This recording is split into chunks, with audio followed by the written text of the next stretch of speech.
সারা বছর যা পড়ালাম পরীক্ষার খাতায় তার কোনো মিল নেই। এক ছাত্র লিখেছে, স্যার প্রশ্ন তো আপনি করেছেন, উত্তর তো আপনার জানাই আছে, পাশ করিয়ে দিন। এই খাতায় একজন ছাত্র প্রশ্নের বদলে লিখেছে জনপ্রিয় বিরহের গান, নিজ দিয়ে লিখেছে, পড়াশোনা করে কি হবে স্যার, একদিন তো মরেই যাব। ওরে বেটা, মরে যাবি, মরে যাওয়ার আগে পরীক্ষার রেজাল্টটা তো দেখে যা।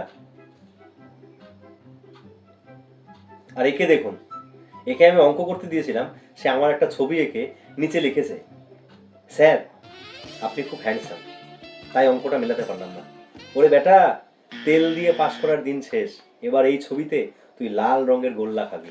আর দাঁড়া, তোর বাড়িতে আজকেই আমি জানাচ্ছি। সব খাতায় কি করে রেখেছিস না, আজকেই জানাচ্ছি আমি। তোমরা যারা যারা আমার ভিডিওটা দেখছো, তোমাদের প্রত্যেকের উদ্দেশ্যে বলছি, তোমরা পরীক্ষার খাতায় কোনো রকম গান এবং ছবি এঁকো না, তোমরা মন দিয়ে পড়াশোনা করো। আজকের ক্লাস এখানেই শেষ।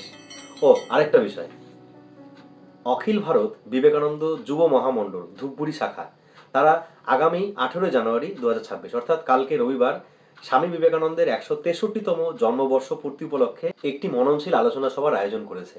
উক্ত সভায় প্রধান বক্তা হিসেবে উপস্থিত থাকছেন শ্রী অনিন্দ্য বসু এবং সঙ্গীত পরিবেশন করবেন জলপাইগুড়ির বিশিষ্ট সঙ্গীত শিল্পী ডক্টর নীলেশ দাশগুপ্ত। তো আশা করি তোমরা প্রত্যেকেই কালকে ধূপগুড়ি কমিউনিটি হল অর্থাৎ পুণ্যশ্লোক মঞ্চে উপস্থিত থাকবে সন্ধ্যা 6টায়। তোমরা প্রত্যেকেই তোমাদের বাবা মাকে নিয়ে অবশ্যই সেখানে উপস্থিত থাকবে।